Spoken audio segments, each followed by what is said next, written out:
Ben ritrovati al Meteo. Inizia a cambiare il tempo sulle nostre regioni nella giornata di martedì, tuttavia sarà ancora in genere stabile ma con più nubi. Vediamo il dettaglio. Sul Veneto tempo sostanzialmente asciutto ma con cielo molto nuvoloso un po' ovunque. Entro la nottata avremo le prime piogge sui settori occidentali della nostra regione. Temperature in lieve calo con minime comprese tra 4 e 11 gradi, massime tra 18 e 20 gradi circa.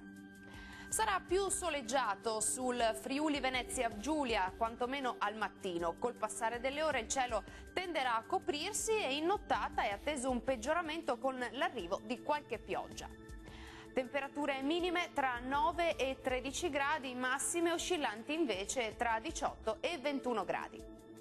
Situazione simile sul Trentino Alto Adige, perché anche sulla nostra regione il cielo risulterà molto nuvoloso o coperto in giornata. Poi durante la serata peggiorerà con qualche precipitazione via via più diffusa. Temperature minime sui 6 gradi, massime tra 18 e 19 gradi. Bene, dal meteo per ora è tutto. Arrivederci.